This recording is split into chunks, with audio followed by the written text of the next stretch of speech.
Bueno, muchas gracias. Efectivamente, yo soy Federico, soy militante de Izquierda Socialista y de la Unidad Internacional de Trabajadores y Trabajadoras Cuarta Internacional. Además soy profe de Historia. Como dijo Pablo, voy a presentar la posición de la UITSI, de la organización a la cual pertenezco, en relación a la guerra en Ucrania. Efectivamente, la guerra en Ucrania ya lleva 2 años y 8 meses. Desde el punto de vista militar, está estancada, es decir, no ha encontrado una resolución. Los datos de este año sobre las pérdidas son bastante contundentes: más de 10 millones de desplazados, 6 millones y medio de ucranianos que han tenido que emigrar a países de Europa Oriental y a otros países, 3.700.000 de ucranianos que han tenido que abandonar sus hogares y vivir en otros pueblos y ciudades, 14,6 millones de personas en Ucrania que no tienen garantizadas las condiciones básicas de vida porque la invasión del ejército ruso ha destruido la infraestructura de ciudades. 18% del territorio ucraniano ocupado por el ejército ruso. No hay claridad sobre la cantidad de muertos, pero se los cuentan por más de 1 millón. Esos son los resultados de más de 2 años y medio de guerra en Ucrania. Hoy la guerra en Ucrania no ocupa las primeras planas de los periódicos del mundo. Asistimos al genocidio que está perpetrando el Estado sionista sobre el pueblo palestino, pero la guerra continúa y los debates que dimos y que seguimos dando desde que comenzó el 24 de febrero del 2022 siguen estando presentes y evidentemente en este encuentro atravesó a varias de las mesas y ni hablar de esta. La continuidad de esta guerra es expresión del desorden mundial, del capitalismo en su decadencia. Y la posición de la UITSI es bien clara y directa y se puede sintetizar en algunas consignas. Decimos: fuera Putin y las tropas rusas de Ucrania, como primer consigna. Apoyo a la resistencia del pueblo de Ucrania sin tener ninguna confianza en el gobierno de Zelensky. Y decimos no a la OTAN ni a la injerencia de ningún imperialismo. Sobre la base de estas consignas, la UITSI impulsó una enorme campaña junto a otras organizaciones de solidaridad con la resistencia del pueblo ucraniano. Llamamos a participar de todas las movilizaciones que se hicieron en el mundo en apoyo a esa resistencia, apoyar las primeras expresiones rápidamente reprimidas en Rusia en contra de la guerra, y también participamos de 4 convoys para realizar un apoyo material concreto a la resistencia, el último de ellos en agosto. Apoyo que se tradujo en materiales de primeros auxilios, que se tradujo en ropa, en comida. Esta campaña y estos viajes y convoys no se enviaron a cualquier sector en general de la resistencia, sino que se orientó específicamente al Sindicato Libre de Ferroviarios de Ucrania, al Sindicato Independiente de Mineros de Ucrania, el último de ellos al Sindicato de Educación y Ciencia de Ucrania, cuyos afiliados combaten en el frente de batalla oriental, pero también en la retaguardia, organizando la resistencia. Es decir, que la posición que defendemos la llevan adelante compañeros y compañeras, trabajadores y trabajadoras que pelean por esta perspectiva. También llevamos nuestro apoyo material al movimiento socialista que está tratando de construir una organización socialista y revolucionaria en el medio de la guerra en Ucrania. No son organizaciones que pertenecen a la UITSI, pero sí son sectores que demuestran que hay una pelea por esta perspectiva que planteamos desde nuestras consignas. La posición de la UITSI es clara, no es neutral. no es neutral. Se ubica en el campo militar ucraniano, sin dudas y sin ambajes. Y parte de la caracterización de que esta es una guerra entre una potencia imperialista, Rusia, y un país capitalista semicolonial como es Ucrania. Por eso nosotros decimos, esta es una guerra de invasión, una guerra de opresión, de dominación de Rusia sobre el territorio ucraniano. Rechazamos cualquier caracterización que plantee que esta es una guerra interimperialista. Y por ende rechazamos cualquier política que se ordene por el derrotismo revolucionario con consignas como no a la guerra, con consignas como ni OTAN ni Putin. Para nosotros, la pelea entre una nación oprimida y una nación opresora obliga a los revolucionarios a ubicarse del lado de la nación oprimida. Por eso decimos, fuera Putin y Rusia de Ucrania, y apoyamos la resistencia del pueblo ucraniano. Para nosotros es muy importante desarrollar este debate porque efectivamente consideramos que la posición del pueblo ucraniano es justa. Y seguimos la tradición del marxismo revolucionario, la tradición de Marx y de Engels, que defendían al pueblo irlandés contra el imperialismo británico, que defendían al pueblo polaco contra el imperio zarista. Defendemos las posiciones de Lenin y Trotsky, que reconocían la autodeterminación nacional del pueblo ucraniano. Defendemos la posición de Trotsky en la guerra ítalo-etíope. Defendemos la posición de Trotsky y creemos que es análoga en la guerra sino-japonesa. Y queremos ser claros, porque yo sí lo voy a citar a Trotsky, cuando le enviaba una carta a Diego Rivera a propósito de la guerra sino-japonesa.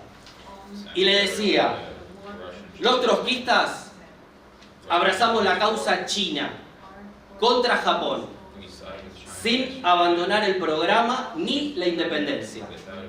Y agregaba, hablar en este caso de derrotismo revolucionario en general, sin distinguir entre países explotadores y explotados, es hacer una caricatura miserable del bolchevismo y exponer esa caracterización al servicio del imperialismo. Trotsky decía esto, no en cualquier contexto, en 1937. La conducción del campo militar chino era el Kuomintang, era Chiang Kai-shek, el sepulturero de la revolución china de 1925 al 27, el asesino de obreros. Quien le proveía armas a ese campo militar, al chino, que defendía a Trotsky, era la Alemania nazi. ¿Sí? Envió oficiales a preparar al ejército chino.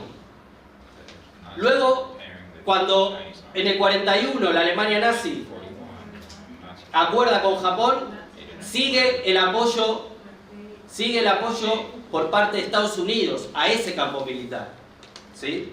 Entonces, es muy importante defender la posición del pueblo oprimido sobre el pueblo opresor, a pesar de su dirección y a pesar incluso de quienes le proveen las armas. Nosotros decimos que Rusia es un país capitalista imperialista y seguramente vamos a seguir desarrollando ese debate. Decimos que el origen de este conflicto hay que ubicarlo en la crisis capitalista que atraviesa al mundo y que atraviesa específicamente a China, a Rusia. A la aplicación de programas de ajuste por parte del gobierno de Putin, que ha desgastado su relación con el movimiento de masas, y muy en particular al proceso de revoluciones en los países que hoy son parte de la órbita imperial de Rusia. Por eso para nosotros no es lo mismo, no tenemos una posición equidistante, sino que apoyamos sin ambajes la posición del pueblo ucraniano. Para la UITSI es muy importante incorporar también el rol que está jugando el imperialismo norteamericano y el imperialismo y los imperialismos europeos a través de la OTAN. Hay que recordar que la primera posición que tuvo el imperialismo europeo, expuesta por el propio Macron a poco de iniciado el conflicto, fue darle un salvoconducto a Zelensky para retirarlo de Ucrania, una posición derrotista. Pero con la irrupción de la resistencia del pueblo ucraniano y la continuidad de la guerra, decidieron apoyar a cuentagotas, ¿sí?, al campo militar ucraniano. Sin embargo, sigue siendo hoy la política del imperialismo, que busca sacar tajada, que busca hacer negocios, evidentemente, en Ucrania, sigue siendo que Ucrania acepte la partición de su territorio, que acepte la partición de su territorio, que acepte la derrota, ¿sí?, de perder parte de su territorio. Y por último, no se nos escapa que seguimos viviendo en la época del capitalismo decadente, en la época del imperialismo, la época, como dijeron, de crisis, guerras y revoluciones. Y hasta que no superemos al capitalismo decadente, estas situaciones se van a seguir repitiendo. Por eso, junto con el apoyo a la resistencia del pueblo ucraniano, seguimos planteando la necesidad de conquistar gobiernos de trabajadores y trabajadoras y la lucha por el socialismo mundial. Gracias. Obviamente, retomo un poco donde había terminado, igual que Néstor.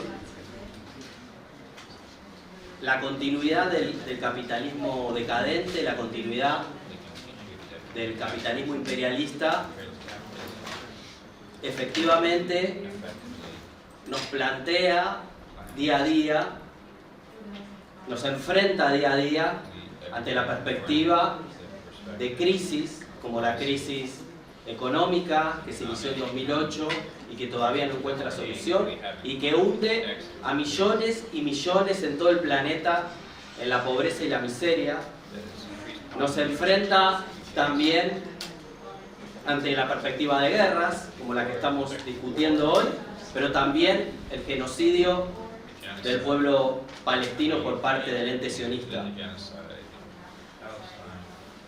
Pero también, como respuesta de los pueblos, surgen procesos revolucionarios que intentan encontrar una salida a lo que nos condena el capitalismo decadente o imperialista.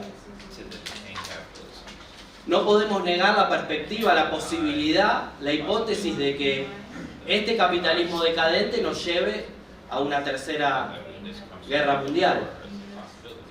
Pero la tarea de los revolucionarios no es hacer política sobre la perspectiva, sino sobre la realidad. Sobre la realidad concreta.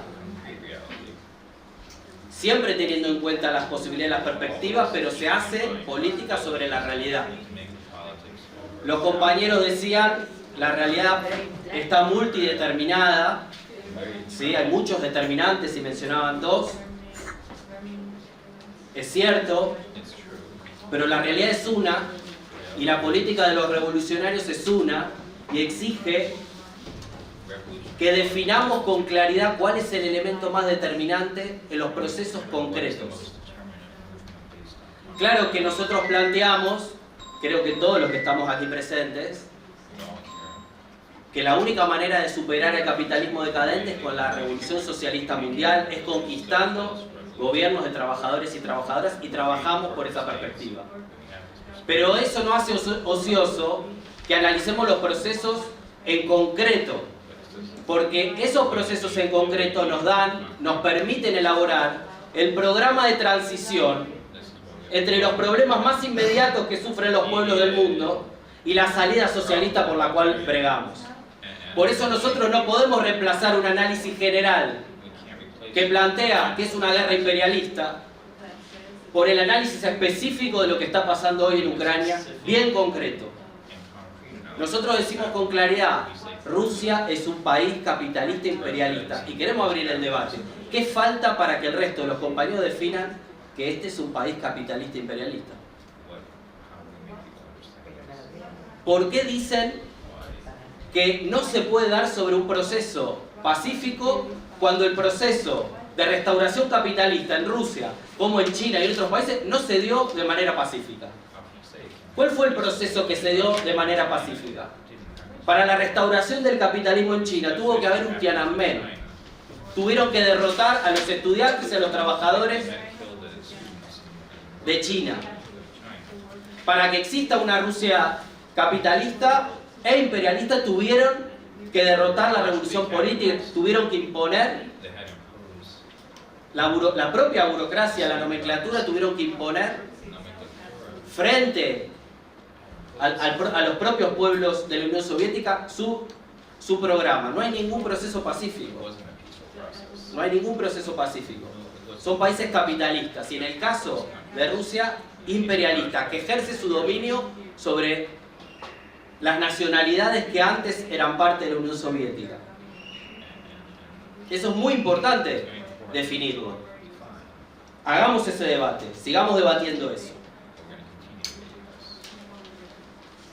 Efectivamente, la OTAN busca sacar tajada. El imperialismo norteamericano, el imperialismo europeo busca sacar tajada, pero no defiende la autodeterminación nacional del pueblo ucraniano, como sí lo hacían Lenin y Trotsky.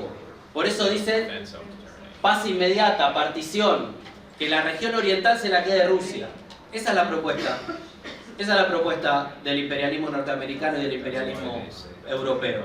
Los únicos que defienden la autodeterminación nacional, y con esto termino, de Ucrania es el propio pueblo ucraniano, que dice: nosotros no aceptamos ninguna partición de nuestro país y lo vamos a seguir defendiendo.